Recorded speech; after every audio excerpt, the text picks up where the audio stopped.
심판의 메시지를 듣는 자들이라는 제목으로 여러분과 좀 함께 나누겠습니다. 이사야 32장의 시작은 보라, 장차 한 왕이 공의로 통치할 것이요 방백들이 정의로 다스릴 것이며 라고 시작을 합니다. 그런데요, 세상의 어떤 왕도 동서고금을 막론하고 어떤 왕도 공의로 통치하는 자가 없습니다. 세상의 어떤 방백들도 정의로 재판하는 자가 없습니다.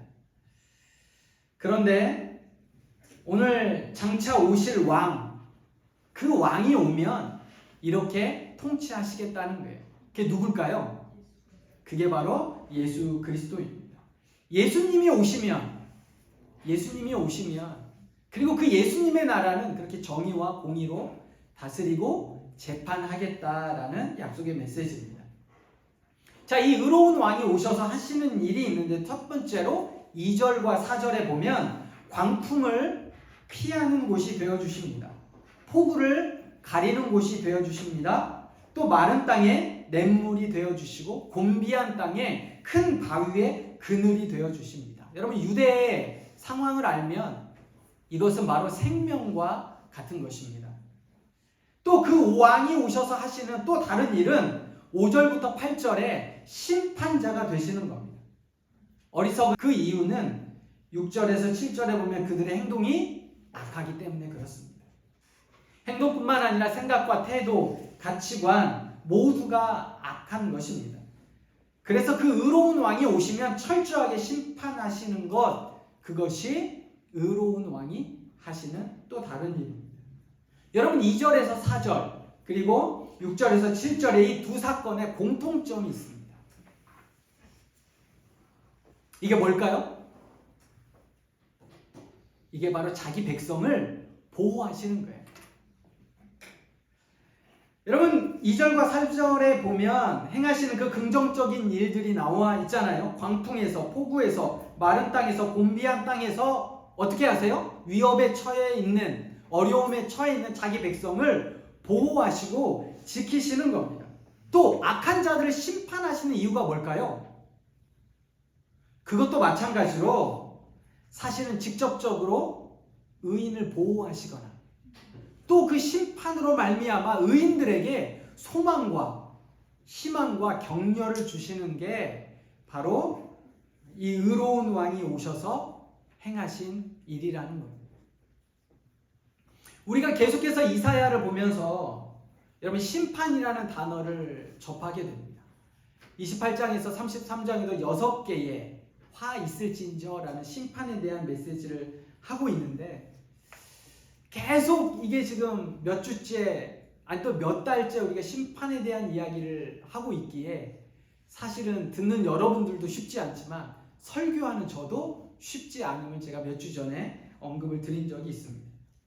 그런데 심판에 대해서 우리가 정말 알아야 될 핵심 포인트를 같이 한번 생각해 보고 싶은데요. 자, 심판의 메시지의 목적이 뭘까요? 자, 심판의 메시지의 목적. 그러니까 이사야를 주신 목적이 뭐냐는 거예요. 그죠? 회복. 우리가 심판의 대상과 잘 들으셔야 되는데 심판의 대상, 심판의 메시지의 대상은 다릅니다. 뭐가 달라요?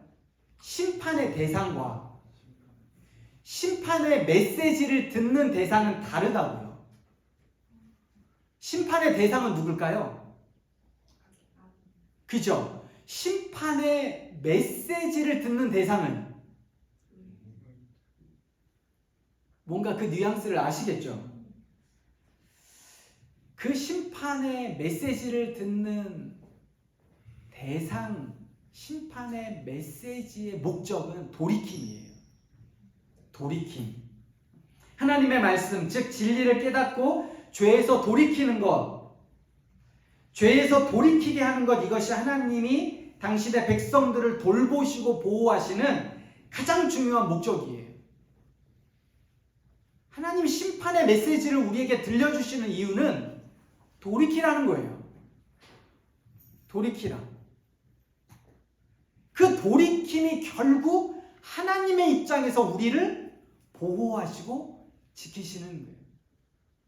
여러분, 내 자녀들이나 이 어린 아이들이 물가에 갈 때, 아니면 좋지 않은 음식을 먹을 때, 불을 만지거나 칼을 들거나 위험한 것을 가지고 놀 때 부모가 어떻게 해요? 아주 화들짝 놀라서 아이를 막습니다. 그럼 아이들은 싫어해요. 왜? 놀고 싶은데. 하나님의 보호하심과 하나님의 지키심은 심판을 통해서 우리에게 올 때가 있다는 사실이에요. 근데 우리는 심판의 대상이 아니라 뭡니까? 심판의 메시지를 듣는 대상이라는 거예요.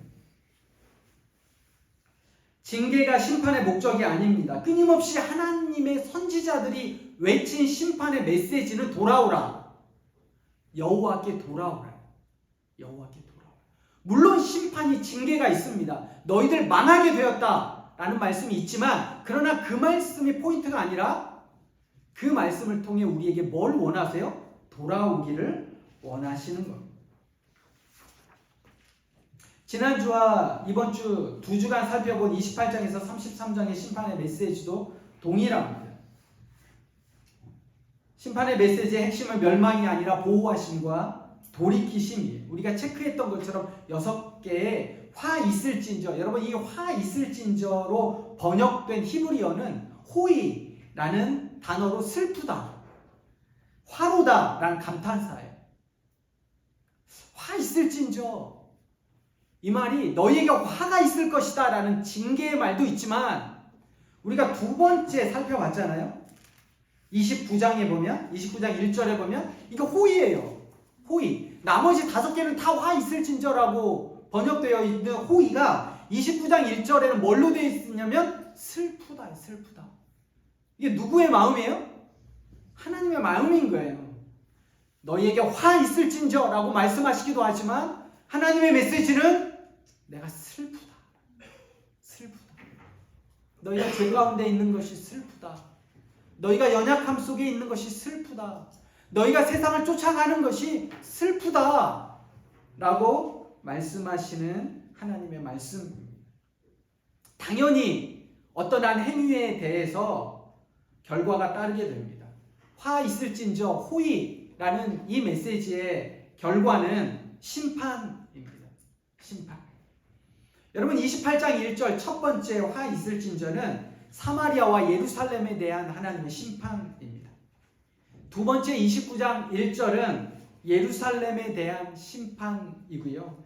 세 번째 25장 15절은 하나님을 속이는 자에 대한 심판이에요. 여러분 이게 여러분 성경을 읽다 보면 다 나와 있습니다. 네 번째 30장 1절은 애굽과 맹약하는 자들, 하나님을 따르지 않고 애굽과 약속을 맺는 자들에 대한 하나님의 심판이에요. 다섯 번째 31장 1절은요, 애굽을 의지하는 자들에 대한 심판이에요. 하나님을 떠나 애굽을 의지하는 자들에 대한 하나님의 말씀이고, 마지막 여섯 번째 33장 1절은 아수르와 열방에 대한 하나님의 심판이에요. 그런데 이 심판에 대한 메시지에 항상 따라오는 문맥이 뭘까요? 아까 우리 수정이와 명주가 이야기했던 것처럼 회복이에요. 회복. 그러니까 심판이 목적이 아니라 그 심판을 통해 하나님이 말씀하시는 건 회복이라고요. 여러분 28장 26절에서 29절이 회복입니다. 거기다 밑줄을 좀 그어 놓으시네요. 이거 안 하면 왜 나중에 이거 볼 때 몰라요? 이게 뭘 했지 이게? 표시를 해 놓으셔야 돼요. 28장 26절부터 29절까지 밑줄을 다 그어 놓으십시오. 이게 첫 번째 화 있을진저에 대한 하나님의 징계뿐만 아니라 회복의 메시지입니다. 두 번째는 30장 18절에서 30장 18절에서 26절까지인데요. 우선 여러분 18절, 19절만 밑줄 그어 놓으세요. 이건 두 번째, 세 번째, 네 번째 화 있을진저에 대한 위로와 회복이에요. 30장 18, 19절만 밑줄 그어 놓으세요. 그리고 세 번째는 32장 15절부터 20절까지입니다. 이건 다섯 번째 화 있을진저에 대한 하나님의 회복이에요. 15절부터 20절까지. 지금 다 밑줄 긋기 어려우시면 그냥 그 15, 16에다 동그라미만 쳐 놓으세요. 그리고 마지막 네 번째는 33장 12절부터 16절까지. 거기에도 12절, 13절, 14절, 15절, 16절에다가 동그라미를 쳐 놓으세요. 그래서 엄밀히 말하면 이사야의 핵심은 심판이 아니라, 심판은 과정이고 그 과정을 통해서 하나님의 사람들에게 주어지는 회개와 은혜와 회복의 메시지가 사실은 이사야의 핵심 포인트가 됩니다. 하나님은 심판의 메시지를 통해 심판의 메시지를 듣는 사람들이 하나님의 온전한 뜻을 알기를 원하셨습니다. 여러분, 하나님께서 이스라엘 백성을 멸망시키실 때 눈으로 보기에는, 세상적인 가치관으로 보기에는 하나님께서 이스라엘을 버리신 것 같아요. 그래서 하나님의 앞에 심판받아 멸망당한 것 같지만 사실은 그 멸망이 이스라엘을 어떻게 하신 거예요? 회복시키신 거예요. 그 회복의 메시지가 에스라와 느헤미야입니다. 하나님은요, 열왕기 상하에서 이스라엘을 멸망시키신 것 같다니까요. 그래서 이방 사람들이 보기에는 멸망당했네. 그들이 포로로 잡혀갔네. 하나님의 징계를 받았네. 맞죠? 그런데 더 깊숙한 것은 그 일들을 통해서 하나님은 뭐를 택하셨냐면 하나님의 남은 자들을 구별하시는 거예요. 역설적으로 하나님께서는 이스라엘의 멸망을 통해 이스라엘의 남은 자들을 구별하신 것입니다. 그 남은 자들의 이야기가 조금 전에 이야기했던 것처럼 에스라와 느헤미야예요. 여러분, 하나님의 멸망이 없었다면, 하나님의 징계가 없었다면, 하나님의 심판이 없었다면 에스라와 느헤미야가 그렇게 순수하고 온전하고 거룩하게 하나님을 섬길 수 없었고, 그 섬김을 통해 하나님은 남은 자들을 찾으신 것입니다. 2700년 전 이사야는 그것을 심판이라고 이야기하지만 오늘 우리는 고난이라는 단어로 바꾸어 볼 수 있을 것 같습니다. 하나님이 우리에게 고난을 주신 목적이 뭘까요? 하나님이 우리에게 고난의 이야기를, 고난의 상황을 거치게 하시는 목적이 뭘까요? 이거는 이사야서의 심판을 주시는 목적과 동일합니다. 그건 하나님이 우리를 보호하시는 거예요. 하나님 우리를 지키시는 거고 돌보시는 겁니다. 오늘 말씀으로 돌아와 보면 여러분, 하나님은 우리에게 뭘 주십니까? 광풍을 주세요. 우리에게 폭우를 주십니다. 우리에게 메마른 땅에 거하게 하세요. 우리를 곤비한 땅으로 몰고 가시기도 합니다. 이게 없으면 더 좋겠지만, 그런데 하나님은 우리를 그곳으로 몰아넣으세요. 여러분, 고난과 역경이 없으면 온전히 자라지 못하게 됩니다. 정말 좋은 나무는요, 사시사철 따뜻하고 아름다운 따뜻한 곳에서 자라는 나무가 아니라 겨울이 있는 곳이에요. 굉장한 추위가 있는 곳에서 나라는 나무가 훨씬 더 단단하고 촘촘해집니다. 그리고 나서 그 과정, 그 어려움을 다 거친 그 나무를 아주 유용한 곳에 쓰기도 하는 것을 잘 볼 수가 있습니다. 하나님은 광풍과 폭우를 주십니다. 그런데 오늘 말씀처럼 어떻게 하세요? 피하게 하시는 거예요. 지켜주시는 거예요. 메마른 땅에 냇물이 되어주십니다. 곤비한 땅에 큰 바위 위에 그늘이 되어 주신다는 겁니다. 고난이 핵심이 아니라, 어려움이 핵심이 아니라 하나님은 고난 중에서도 남은 하나님의 백성들을 보호하고 지키시고 돌이킨다는 것입니다. 우리는 각기 제 길로 갑니다. 자기의 생각에 옳은 대로 행합니다. 하나님의 말씀도 그렇게 하시고요. 성경의 역사도 그렇습니다. 우리가 내 자신을 돌아봐도 그렇습니다. 우리는 우리가 선택한 길이 옳은 것 같고 내가 생각하는 길이 맞는 것 같아요. 그런데 그렇게 선택한 삶에 언제나 고난과 어려움이 늘 닥치기 마련입니다.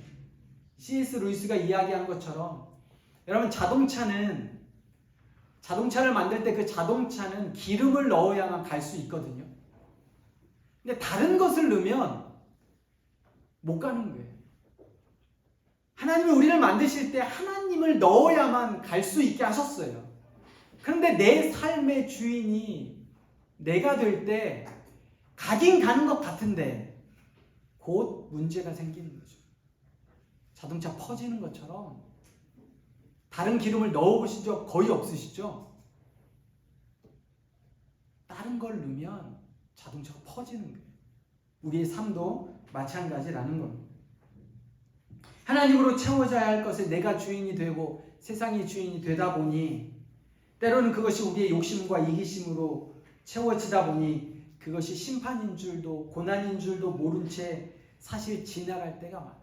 특별히 영적으로 둔하지 않으면, 영적으로 정말 깨어있지 않으면 나도 뭐지? 도대체 왜 이렇지? 뭐가 문제지? 모르고 그냥 그렇게 지나갈 때가 많다는 겁니다. 그러므로 하나님은 적절한 고난을 통해 우리를 다루세요. 고난이 없으면 좋겠지만 그 심판을 통해 남은 자를 구별하시는 그 하나님. 요즘에 저에게도 고난이 있습니다. 고난이 모두가 다 가는 고난이긴 하지만 사춘기를 겪는 아이들을 처음 대하면서 어떻게 해야 될까? 이게 이제 저희 부부의 가장 큰 고민입니다. 여러분들도 다 거쳐 오셨던 그 길이잖아요. 근데 그 과정을 보면서 저희 두 부부가 무슨 생각을 하냐면 교만했던 영역을 내려놓는 거죠. 아이의 주인이 부모인 것처럼 여겨질 때가 있어요. 그러니까 내 생각대로 다 할 수 있을 것 그랬던 때가 있었거든요. 그런데 시간이 지나니 알고 보니 그게 은혜였던 거예요. 내가 잘한 게 아니더라고요. 그 과정을 겪으면서 깎여지는 거죠. 부모로서. 마음을 깎여지는 거예요. 여러분 그렇잖아요? 누구에게나 다 닥치는 어려움입니다. 우리 안에. 근데 그 어려움과 그 고난을 우리가 어떻게 받아들일 거냐? 여전히 그 고난과 어려움을 이겨내기 위해서 내가 주인 되어질 거냐? 내 지식과 내 경험을 가지고 갈 거냐? 아니면 그 고난과 어려움 속에 하나님 앞에 엎드릴 거냐? 그럼 우리가 결정해야 되는 겁니다. 그런데 생각해보면 고난이 있을 때 우리가 하나님 앞에 엎드리게 되더라고요. 정말 웃긴 건 잘 될 때는 잘 안 찾게 돼요. 그러니까 하나님이 정말 필요할 때는 힘들 때라는 거예요. 어려울 때라는 거예요. 근데 그게 누구에게나 다 마찬가지예요. 근데 그건 성경의 인물들도 마찬가지예요. 여러분 사사기의 메시지가 뭡니까? 자기가 하나님의 은혜를 받고 잘 될 때 이때 하나님 안 찾아요. 그러다가 미디안이든 블레셋이든 고난이 있으면 그때 그 어려움 속에 하나님 앞에 무릎 꿇습니다. 그리고 하나님 앞에 부르짖어요. 그럼 하나님이 사사를 보내주십니다. 그럼 그 사사를 통해 구원받잖아요. 그러면 평안이 있게 되죠. 그럼 또 시간 지나면 또 하나님을 잊어요. 그게 성경과 또 우리들의 공통점인 것 같습니다. 말씀을 마무리합니다. 여러분, 심판의 메시지의 목적은 뭐예요? 돌이킴이에요. 우리는 심판의 대상이 아닙니다. 우리는 죄인이 아니라 의인이에요. 그러므로 우리의 관심은 심판의 메시지의 대상이라는 거예요. 그럼 하나님의 그 심판의 메시지를 오늘날로 이야기하면 그 고난을 왜 우리에게 주시는가라는 겁니다. 그럼 누가복음 15장에 보면 탕자의 비유가 나와요. 탕자의 비유. 둘째 아들이 아버지를 버리고 아버지의 유산을 미리 받아서 자기의 길로 갑니다. 자기의 원함대로 가요. 왜? 성공을 위해서. 가장 어리석은 행동이죠. 그런데 그가 지혜로운 행동 하나를 하게 됩니다. 그게 17절에서 20절인데 제가 읽어드리겠습니다. 이에 스스로 돌이켜 이르되 내 아버지에게는 양식이 풍족한 품꾼이 얼마나 많은가. 나는 여기서 줄여 죽는구나. 내가 일어나 아버지께 가서 이르기를 아버지, 내가 하늘과 아버지께 죄를 지었사오니 지금부터는 아버지의 아들이라 일컬음을 감당하지 못하겠나이다. 나를 품꾼의 하나로 보소서 하리라 하고 이에 일어나 아버지께로 돌아가니라. 17절 앞에 보면 자기의 생각과 마음을 돌이켰다라고 이야기를 합니다. 그럼 돌이키는 겁니다. 내 생각대로 가다가, 내 뜻대로 가다가, 내 경험대로 가다가 돌이키는 거예요. 그리고 어떻게 합니까? 이에 일어나 아버지께로 돌아가는 거예요. 광풍과 폭우 속에서 하나님께 나아가야 돼요. 그럼 하나님은 광풍과 폭우를 주시는 게 이유가 뭐예요? 나에게 오라는 거예요. 내가 너희를 보호하겠다는 거죠. 마른 땅에서 무엇을 찾습니까? 냇물을 찾는 거예요. 우리가 누구를 찾아야 돼요? 하나님을 찾아야 돼요. 곤비한 땅에서 무엇을 찾아야 돼요? 큰 바위 옆에 그 그늘을 찾아야 돼요. 그게 우리가 하나님을 찾아야 되는 이유입니다. 가장 힘들 때, 정말 힘들 때는요, 나아갈 방법도 모르는 거예요. 정말 힘들 때는 기도의 자리에 나왔는데 아무 기도가 안 나오는 거예요. 이런 경험 해보신 적 있죠? 너무 힘들 때는 뭘 얘기해야 될지를 모르겠어요. 뭘 구해야 될지도 모르겠어요. 정말 극도의 두려움이 생기면 아무런 말을 못한다는 거 아닙니까? 정말 무서우면 소리도 못 지른다는 상황이라는 거예요. 여러분, 이럴 때 공동체가 필요해요. 개인뿐만 아니라 우리 공동체도 영적으로 민감해지기를 바랍니다. 나 한 사람 한 사람도 영적으로 민감해야 되지만요, 여러분, 우리 공동체도 민감해져야 됩니다. 누가 그런지, 누가 그렇게 어려움을 겪고 있는지, 누가 그렇게 하나님께로 나가지도 못할 정도로 힘들고 어려운지, 어떤 상황인지, 어디로 가고 있는지, 사실 공동체가 영적으로 민감해서 우리가 함께 그 일들을 돌아봐야 될 줄 믿습니다. 말씀을 마치겠습니다. 하나님이 우리 공동체를 세우신 목적이 뭘까요? 여러분, 한 번씩 한번 돌아보실래요? 누가 오셨는지, 누가 우리 공동체에 속해 있는지. 눈인사를 한 번씩 하세요. 이렇게 오셨구나, 반가워요, 언니 오랜만, 이렇게 해서 네, 한 번씩 다 돌아보세요. 수많은 공동체 중에 하나님이 왜 우리를 이곳으로 인도하셨는지 하나님 목적이 있으세요. 그 목적은 우리를 서로 돌아보고 돌보고 지키고 회복하게 하시는 것인 줄 믿습니다. 오늘 결론은 열린 결말입니다. 설교에 설교자가 이렇게 하십시오라는 마무리 메시지를 주는 경우도 있지만, 열린 결말로 여러분 이 시간 우리가 함께 기도하면서, 찬양하고 기도하면서 과연 나의 상황은 어떤지, 그리고 내가 돌이켜야 되는 상황은 어떤지, 나에게 주는 어려움과 힘듦이 있으면 그게 하나님의 어떠한 사인인지 같이 우리가 생각해 보고요. 특별히 오늘 찬양과 기도를 통해 하나님 앞에 나아가고 그 돌이켜야 할 것들, 하나님이 주신 말씀들을 오늘 나눔을 통해 같이 나누어 볼 수 있기를 소망합니다. 그리고 기도의 제목들이 있잖아요. 일주일 동안 카톡에 올라와 있으니 여러분 카톡을 볼 때마다 그 기도 제목을 같이 보고 읽고 함께 나누고, 이게 공동체가 해야 될 일이에요. 그래서 오늘 이 시간 함께 나의 만족과 유익을 위해 찬양하고, 그리고 기도하면서 하나님이 나에게 무엇을 돌이키게 하시는지, 무엇을 지키려고, 무엇을 보호하시려고 하시는지 함께 깊이 하나님의 말씀, 또 하나님의 음성을 듣고 묵상하기를 소망합니다. 함께 찬양합니다.